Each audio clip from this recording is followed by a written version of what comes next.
Hey everybody, Kellen Nitro here for Nitromaniac TV's wrestling channel, and it's time for the last Nitro's take of 2017 in an event recap kind of scenario. It was Clash of Champions 2017 happening on December 17, 2017 in Boston at the TD Garden, and it was a SmackDown Live pay-per-view. Here are my thoughts. Pre-show, the Hype Bros explode, brother, as Mojo Rawley defeats Zack Ryder. Mojo's a heel now. I like the music. I'd like to get a small change off of the beginning of the music there. I don't think it needs that drop, but the kind of techno club bit after it is perfect. It fits him. It's good. So we'll see what happens. We'll see how far he rolls with it and how he can, maintain this luster a little bit. The Andre the Giant Battle Royal winners, as of late, have kind of not been faring as well as, the early incarnations and early winners of the past, I guess. Big Show's kind of semi-retired now, shows up once in a while. Cesaro's the only one that's really kind of been elevated from it. That was the first year they had it. And, everybody else is just kind of, look at poor Baron Corbin. We'll get to him a little later on. In fact, we'll get to him right now. The U.S. title triple threat match. Dolph Ziggler walks out with the U.S. title. Baron Corbin, dude, what happened? Again, the same old question I have of Corbin.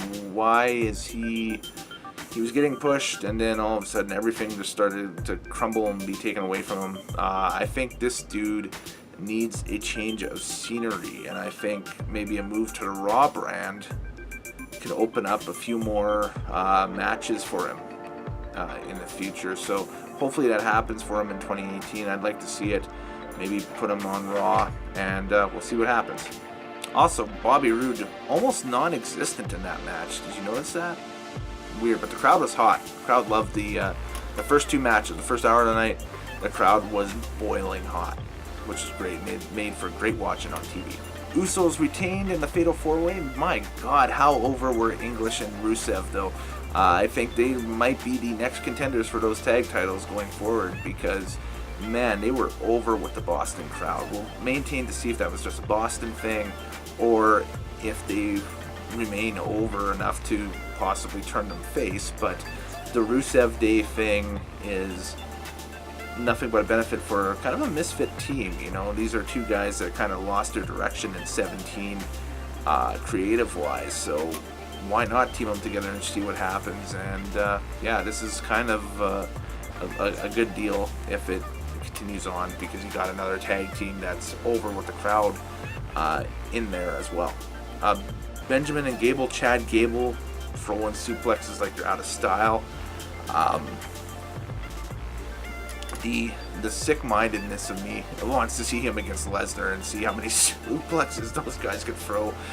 But the size difference might be enough to preclude that matchup, unfortunately. It was a fairly passable, Fatal 4-Way tag match. I don't like multi-team and multi-man matches like that just because of the overkill of those from the early part of the decade, from we'll say the 2009, 10, 11. Those were always on Raw and SmackDown, just multi-man matches, almost every week for something. So you kind of get burnt out on them. But now, once in a while they seem to lessen them off. They do their bit, especially with a throwaway pay-per-view card at the end of the year. Why not, right? Women's title Lumberjill match. That's the correct terminology. Lumberjill, not Lumberjack, everybody. It was Lumberjill. Charlotte Flair retaining the title over Natalya. I thought it was actually a really good match with the two involved. I would have not involved the Riot Squad in this match at all. I think you're trying to establish them as your lead female heel faction on SmackDown. Why are they getting involved in that? I have no idea. Again, and a little bit of a teaser with Carmella with the Money in the Bank. But, going into the Rumble now, I think it was Ruby Riott that cut her off. That's right. So going into Rumble next month, Maybe there's a program developed there that, hey, wait a second, you cost my opportunity, what's going on? She still has the Money in the Bank briefcase, so, you know, it looks like that she's going into 18 with the Money in the Bank. We'll see what happens.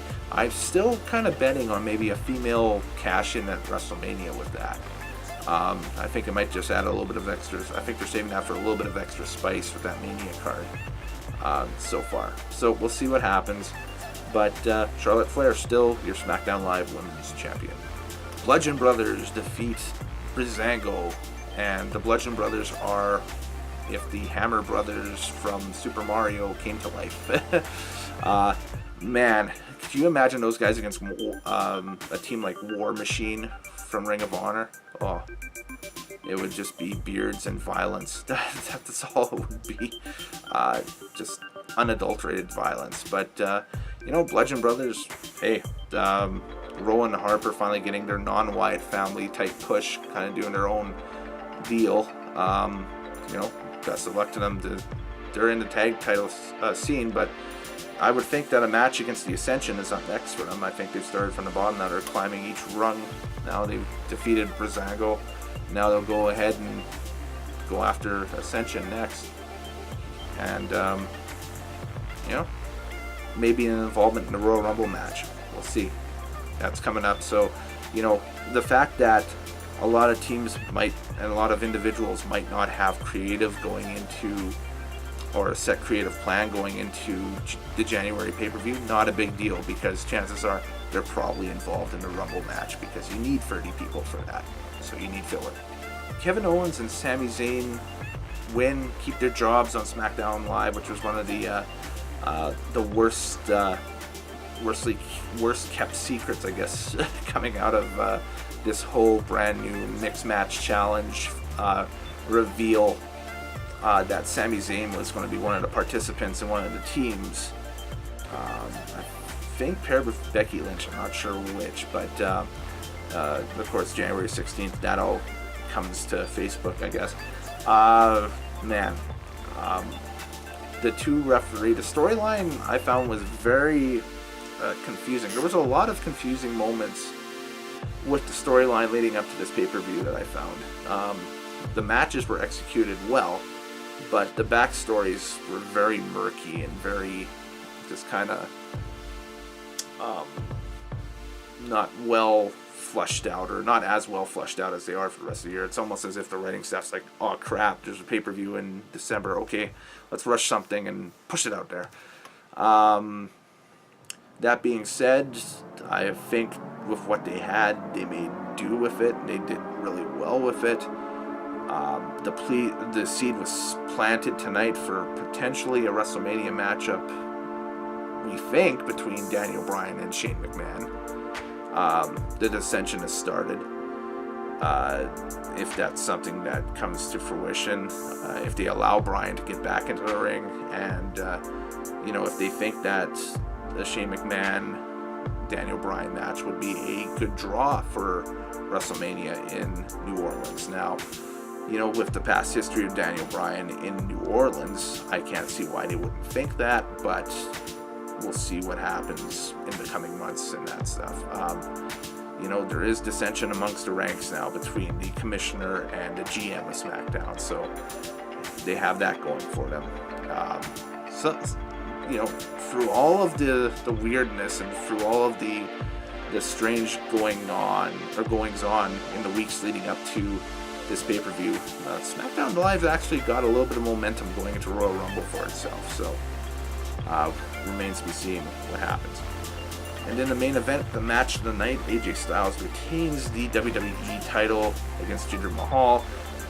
Great sports entertainment pace match, and for the final pay-per-view match of 2017 that WWE will put out, a great way to close off the year. And it was match of the night. I wouldn't have changed anything about that match at all. I thought it was a solid affair. We'll see what happens with Jinder moving forward into into 18 now, I guess. Make him one of the final four guys in the Rumble. Put him in the Rumble match and push him as one of the final four guys in the Rumble. And then we'll see what happens there.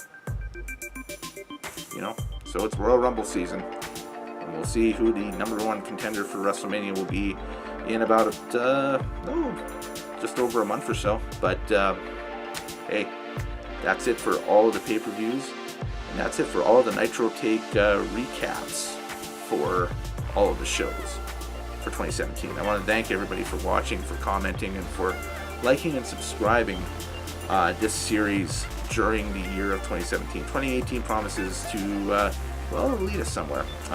This show tonight, I'll give it about a 6.5 out of 10. How about that? It was kind of underwhelming in some aspects for me, but the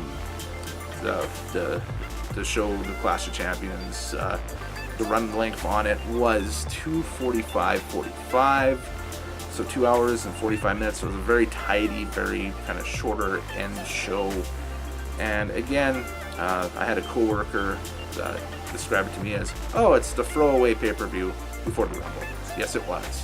It was to get through December and get to the Rumble. So now the Rumble build can start on Tuesday. I'm Kellen Nitro. Happy wrestling watching, and thank you very much. Later days. I botched my outro. Later days. That's what I'll say. Later days.